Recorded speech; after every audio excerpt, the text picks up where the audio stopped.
aad iyo aad u mahadsantihiin dhammaantiin dad ka soo qayb galay xafladan qiimaha badan ee maanta halkan lagu qabtay sida ka muuqata gadaasheeda waxaa maanta halkan lagu qabtay xaflad lagu kala seexanayo mashaariic fara badan oo ay kala seexanayeen dowladaha walaalaha ee Soomaaliya iyo Qatar mashaariicdan seexanay waxay u baday wax dhammaantood ka kooban yihiin mashaariic horumarineed iyo shaqo abuuris iyo kobcinta dhaqaalaha waa jidad dhismayaal shaqo abuur waxbarasho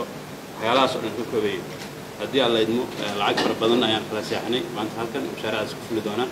dhawaan waana bilowdan qaarkood inta kalena waa bilaabanayaan shirkadaha ama hay'adaha dowladda Qatar ee mashruucan wada waxaa asaas u ah ugu horeysa hay'adan sanduuqa Qatar hay'adda waxbarashada education qof oo leeyahay hay'adda Qatar waxaa kaloo ka mid ah hay'adan shaqo abuurka Silatec iyo dhammaan hay'ado kale fara badan oo qayb ka mashaariicdan laga fulinayo waddanka waana bilowdeen waana soconayaan insha Allah rajaynaa ummadda Soomaaliyeed inay ku faa'iido doonaan wax badan noloshooda ka bedeli doonto. واليوم يصر صندوق قطر للتنمية أن يجدد تعهد دولة قطر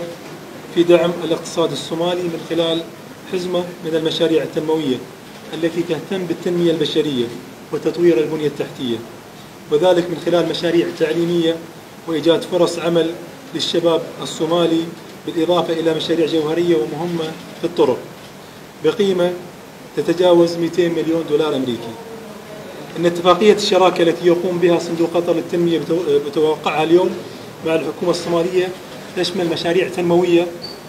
تتضمن مشاريع تنمية وإعادة تأهيل مباني حكومية، مشروع إنشاء طريق مقديشو جوهر بطول 90 كيلومتر وطريق مقديشو أفوى بطول 30 كيلومتر، بالإضافة إلى دعم برامج التعليم في الصومال بالتعاون مع مؤسسة التعليم فوق الجميع، مشروع تمكين الشباب وخلق فرص العمل عبر مبادرات تدريب مهنية وفنية في الحكومة وفي جميع الولايات الصومالية المختلفة، وذلك بالشراكة مع مؤسسة سلتك.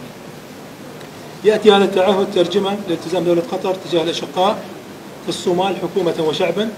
ويساهم في ترسيخ العلاقات القطرية الصومالية التي كانت دائما وما تزال متميزة ومتينة بكل المقاييس.